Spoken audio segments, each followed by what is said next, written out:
Yo, what is up guys? Welcome to another Wild Rift video. And in today's video, I'll be showing you guys a tier list for every single role in the game.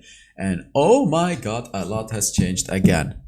And especially something has changed in the support tier list. And that is why for this video especially, I'm starting with the support tier list. You support mains out there are gonna love this one, alright? So, what is it? What is the elephant in the room? Should I even say it? You guys can see it, right? It's this girl right here. Soraka in the S tier. Now, am I trolling or am I not trolling? Before I talk about me trolling, I'm doing a skin giveaway. I'm giving away 10 legendary skins this month. All you gotta do to enter is put down a comment under the video. But no, I am not trolling. Soraka, like from what I have seen, from the person that I'm playing duo queue with, I played with her in the last video of when I played Ezreal. You can check it out if you want. Soraka is so strong. Like with the build that she goes for, it heals me to full HP in the mid game with like 2 heals. Everyone builds Soraka wrong and everyone plays Soraka wrong. And you know what? I'm gonna give you guys a challenge.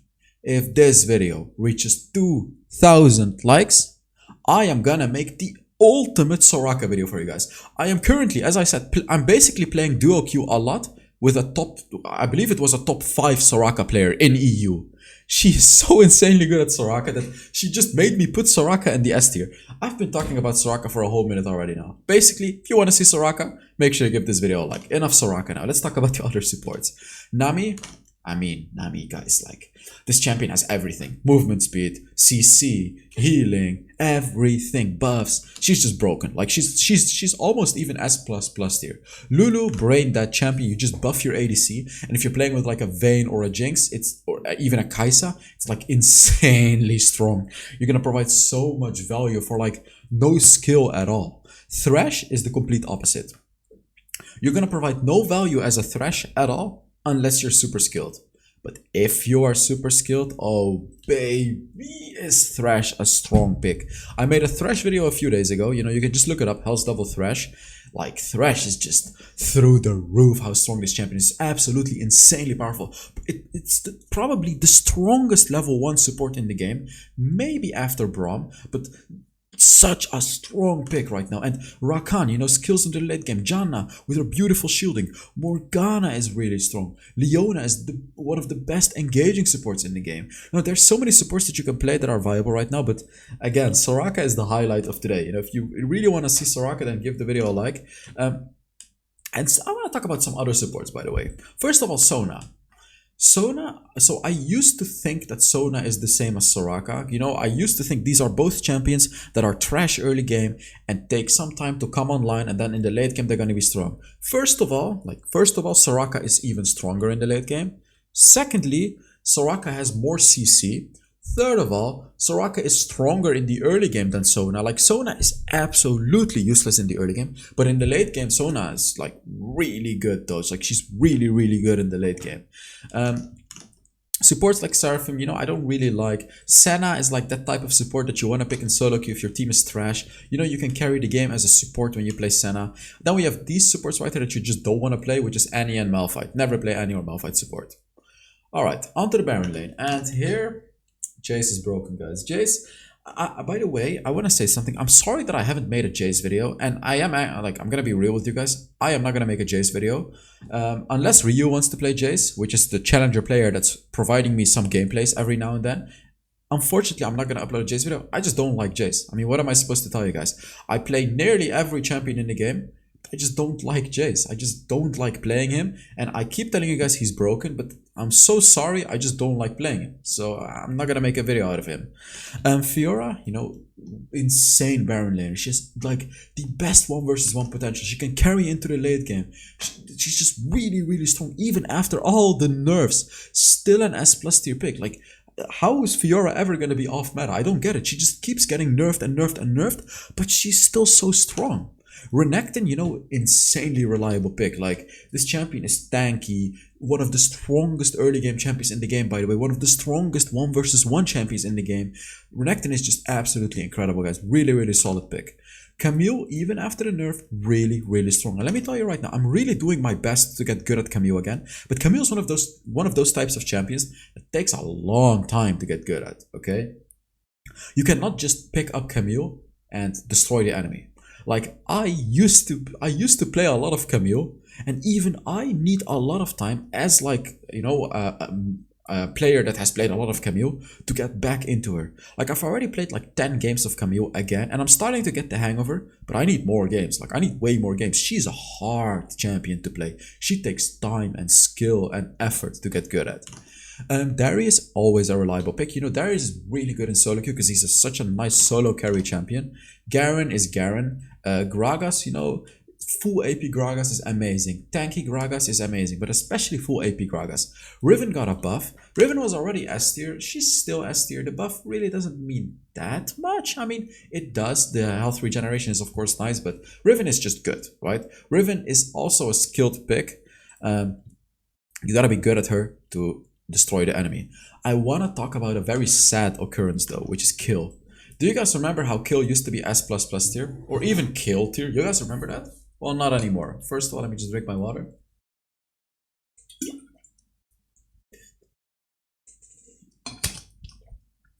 Kill got nerfed. And this nerf hurts, okay? This nerf hurts a lot. They nerfed the AP and the AD scaling of the passive over third ability, which is the waves.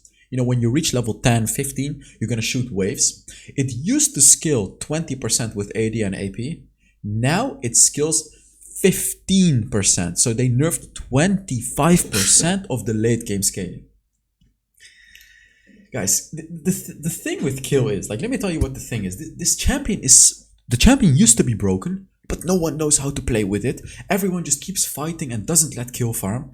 And especially now, it's gonna be even worse because kill takes even longer to properly come online now because she skills less with AP. You really need that Rabadon's death cap now. You really need at least 3 items to be useful as a kill now. And 3 items is a lot, okay? Like it's a lot to ask to get 3 items. And if the enemy have tanks, you need 4 items to come online. With that 15% scaling, it's just not as much as 20%, of course. So yeah, I don't like kill anymore. I'm gonna give her a try again, but I've seen it and I know that it hurts her a lot, okay? Jax, solid. Cannon, I wanna talk about Cannon, guys. Cannon is one of those picks that's just so underrated. Cannon is really strong. Like, Cannon has one of the strongest ultimates in the game. It's just, you need to get to that late game. Cannon is not the strongest in the early game. Up until level 5, not the strongest. And even when you get level 5, it's just, the ultimate doesn't really do much. But when you reach the late game, oh my god. You guys know it, right? The late game Cannon. He just ults into the backline of your team and completely decimates everyone. That's the thing with Cannon. If you can get to that late game stage, but people understand Cannon a bit better than Kill. It's basically the same as Kill, not as extreme, of course. Cannon is also good mid game. But if people understand, hey, Cannon's ultimate is insane. But the only problem with Cannon is though, if you don't effectively use the ultimate, if you fail it, then he's useless. In the late game, he's useless without his ultimate. It's like an all-in champion. Vayne Baron lane is not good. It's just annoying. I don't know why I put Nasus this low. Actually, I'll put Vayne here. No, Vayne is not that good. Nasus, skilled player and the right draft. I have a million Nasus videos. I really encourage you to watch it, especially if you enjoy late game champions, because especially with Nasus, he's completely misunderstood. I mean, since I've made my videos, people have started to get better at Nasus, but I love how everyone just says Nasus sucks, Nasus sucks. No, Nasus doesn't suck. Especially in lower elo, Nasus is actually insanely strong. But in the right draft. He needs the right draft, and I talk about all of that in my Nasus videos. I'm not gonna talk about it now. Okay, let's move on to the jungle. Chase is broken. I mean, we all knew that already. It's not anything new. Chase is broken. Lee Sin is broken. Kha'Zix, meh, not necessarily broken. He's just strong, okay? He's just strong. Especially with the new Black Cleaver build. I made a Kha'Zix video a few days ago if you haven't checked it out already. With the new Black Cleaver build, it's just so powerful. He becomes tanky and just a really, really powerful pick in jungle. Evelynn, the thing with Evelynn is, she's not even that good.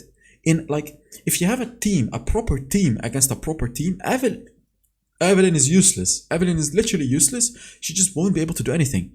But in a solo queue match, you can capitalize on bad enemies. Like if there is an enemy that doesn't know how to deal with your Evelynn, you're gonna absolutely destroy that enemy. And that's how you can get fat. And a fat Evelynn means GG. Like it doesn't matter what elo you're in. If you're fed on Evelyn, it's game over. You just lose the game.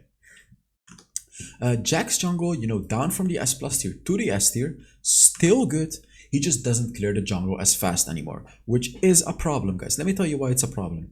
The whole power of Jax was him being able to farm up until the late game and then destroy the enemy. Now they actually reduced his speed of farming, so it's gonna take him a few more seconds to take the jungle. And if he takes it multiple times, that's gonna cost him like quite a lot of seconds, right? It accumulates up quite a lot. Like it's gonna accumulate to like half a minute, 3/4 of a minute, maybe even a minute time wasted longer on taking jungle. So no, not a minute. That's too extreme. It's like half a minute max. So yeah, if you understand what I mean, it just takes him a bit longer to get to that late game. That's what still makes him S tier, but not S plus tier. Camille jungle, even though her hookshot got nerfed, for some reason she is still so good in the jungle. I've seen it and it's just way too strong. Morgana jungle is rising, guys. They buffed Morgana's second ability to deal a lot more damage to jungle camps. You can clear out the entire jungle now with Morgana. Like you can clear out the red buff, the wolves, and then the entire blue side, the other wolves, the big fat brown guy, and the blue buff in 1 minute and 19 seconds. That's like the perfect clear. Imagine, like there is no jungler that can do that. Imagine, there's literally no jungler that can clear it that fast. So if you perfect the jungle clear of the Morgana jungle, and I'll try to do that for you guys, I'll try to make a video for you.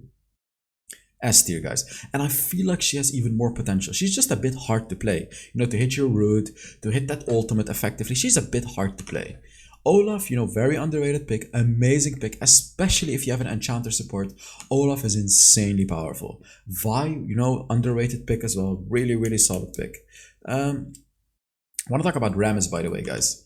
Rammus, yet again, underrated champion. Like, a lot of people think Rammus sucks. He kinda sucks, but a good Rammus is constantly going to be ganking around. Rammus with that movement speed and the first ability, the ultimate, the taunt, just allows him to gank so well. And it's like, it feels like it's unmatched, really. Like you cannot escape from a Rammus unless you're playing your lane super passively. Even if you're under your turret, Rammus can turret dive you with his ultimate. That's the whole thing with Rammus. He has an aftershock rune as well, so he's going to be able to tank up 2 turret shots for free. It's just insane. Rammus's ganking potential is insane. Master Yi, B tier. He's not in the Yi tier anymore because he has the right items now to be played. The Nafori Quick Blade, Sorari Charge Blade. Maybe I should make a Master Yi video again. But the build is still the same though, that's the thing. Like, Master Yi is obviously not broken anymore. He used to be broken because they buffed him. But yeah, Master Yi is just good. And then, Mundo, he's very tanky, but he just doesn't feel that strong yet. He just, he's tanky and everything like that, but to me, he just doesn't feel that strong. Alright, on to what is this? The mid lane tier list. Jace is broken. No, should I even talk about it again? Orianna. So let's talk about Orianna. Orianna is basically always a reliable pick. She's been consistently in my S tier and S plus tier in every single video. She's just always a good pick. Like, all you really have to do is farm until the late game and you're gonna carry. Even if you lose the early game, you're gonna catch up to the enemy. Once you get that Ravagos death cap, she's gonna skill like a truck. Akshan is insane because in the early game he can deal a lot of damage, and in the late game, you guys know it, right? The Akshan passive, the super duper annoying passive that revives everyone. It's crazy. And then Twisted Fate. About Twisted Fate though, I tried him today and I got destroyed. Now that doesn't mean that he's bad, it just means that I suck at Twisted Fate, because I've seen a lot of people do really well on Twisted Fate. They nerfed him before, but then they buffed him again. Sorry, they reverted the nerfs. I actually used to be really good at Twisted Fate. I'm gonna start to get good at him again so I can make you guys an updated video on him. The Twisted Fate is strong. He has the best ganking in the game with his ultimate and the stunning card. In the late game, he has the best CC in the game as well. But of course, everything else he lacks. He has the best ganking in the game and the best reliable CC in the game. But he doesn't have anything else. He has no escapability, he has no sustained damage, he has nothing else. Like, that's it. But you have to make use of those insane powers that he has. Diana, very solid. Irelia, really good with one tricks. Zed, same as Irelia, really good with one tricks. Galio is like broken in the right draft. When you pick him against the Katarina,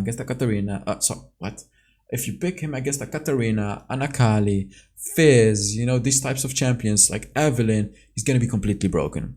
Lucian mid, because of the Essence Reaver buff, Lucian mid is good, guys. It's really, really good. Like, I'm gonna make a Lucian video for you guys too, because he's really strong right now. Katarina. Katarina one tricks, you know, they're still good. Katarina's obviously not broken anymore, but for the Katarina one tricks, yeah, she's still pretty good. Fizz is very solid, you know, he like, Fizz is Fizz, basically. In the mid lane, he's really, really good. Ziggs, you know, I used to put Ziggs in S tier quite often, but not anymore. I played him, and even though he's strong, he just doesn't feel, in the current meta, he doesn't feel as strong as he used to be anymore. Now, there's just so many diving champions that are really good right now, and also champions like Jace. Jace hard counters Ziggs, so with a Jace in the game, you just cannot pick Ziggs, so it just naturally puts him at a lower tier, guys. Veigar at the top of the B tier, you know. Veigar feels meh. He's good, but he just takes long to come online. His ganking kinda sucks up until you reach the later game. So, you know, he just doesn't really provide a lot as a mid laner up until the late game. Of course, in the late game, he can hyper carry the game.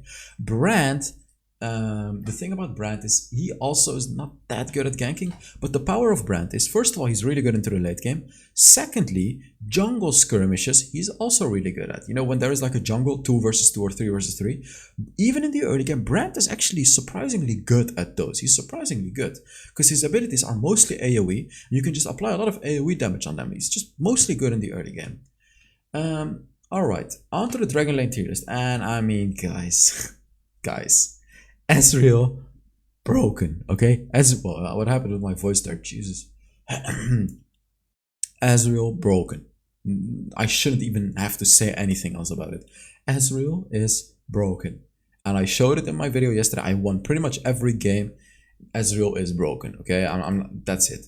Lucian is semi-broken. The Essence Reaver buff, like Lucian was already really good, but with the Essence Reaver buff, he becomes even better. Such a strong pick in the game right now. Just the burst damage that he deals right after the Essence Reaver is insane. Like, his power spike is such a huge one right after the Essence Reaver. And then when you reach the Solari Charge Blade as well, it's just like, he deals so much damage, guys. It's insane. Varus, you know, I've tried AP Varus for you guys. For you Varus lovers right there, I have tried AP Varus, and in the late game I was able to one-shot Amundo from 50% HP. 50. I have never seen something as ridiculous as that in my life before. I was genuinely able to one-shot Amundo from 50% HP. Now, of course, I'm not good enough at AP Varus yet to make a video. It's gonna take me a lot of games, but it's strong. And then Lethality Varus is also strong, guys. The poking is amazing. Caitlyn, really, really oppressive in the game right now. She's really powerful. She lacks a bit of sustained damage, but in the late game, she will have everything. In the early game, she has poking, and she can finish off an enemy with her ultimate, but in the late game, she has everything. Range, sustained damage, burst damage, escapability, CC, she has everything in the late game. Vayne doesn't need an introduction to you guys, you know, with a good enchanter support, incredibly powerful. And now Orianna, guys. Why is Orianna appearing everywhere? She's in the bottom of the S tier. The reason is it's always a good pick. Even in the Dragon Lane, it's just always a good pick. And if you pick her with an oppressive support like a Nami, you know, you can just destroy the enemy even throughout the early game because you're both gonna outpoke the enemy. It's such a strong pick, guys. Orianna is completely underrated. Kai'Sa, very powerful. You know, they reverted some of her nerfs. Now she's actually really strong again. Ashe is underrated. Essence Reaver got buffed, which indirectly buffs Ashe as well, because it's a core item for her. Miss Fortune. Now the thing about Miss Fortune is, she's still S tier in duo queue. Like, if we're talking about duo queue, I would put her here. But in solo queue, people have kind of figured her out in solo queue. So you really need a good support to play with for Miss Fortune to be good, right? For Miss Fortune to be really good. Draven, I have been underrating a little bit. I'm gonna make a Draven video for you guys very soon. Again, yes, I know I made a Draven video recently, but I'm gonna make a new one for you guys. Draven is strong, especially with some new builds that I found with him. He's really, really powerful. And if you snowball the early game with Draven, you should be able to just steamroll the enemy. The amount of damage that Draven deals is just absurd, really. The only thing about Draven is though, he takes a lot of skill to play. He is the hardest ADC to play in the game. The hardest by far, like by far. Draven is insanely hard to pull off. But if you pull him off, if you get good at him, oh baby guys, oh baby, he is strong. Jinx, Jinx kinda sucks unless you're really good at Jinx. Like I have a 65% win rate on Jinx, but that's just because I'm really good on Jinx. Same for Jhin. I have a 60% win rate on Jhin, but I still put him in the C tier because I know he sucks. It's just that I am good at these champions, but it doesn't mean that these champions are good. Jinx kinda sucks. Like you really need to farm up with Jinx to win a game. You really need to get to that late game. Tristana sucks as well, guys. It's just not a strong champion. About Jhin, he's really bad, guys. Like the only way that Jhin could possibly be good is with my build. With the lethality build, he just deals 0 damage. It's like such a useless champion. Even with my build, he feels so useless. But at least you'll deal some damage. And like, come on, Riot, just buff Jhin. Enough is enough. Just buff the champion so I can have some fun too. Just buff him. Come on, just for me, right? Just do it for me. Why wouldn't you? I'm joking, guys. So thank you so much for watching. I really hope you guys enjoyed this tier list video, and yeah, I will see you all in the next Wild Rift video. Bye bye.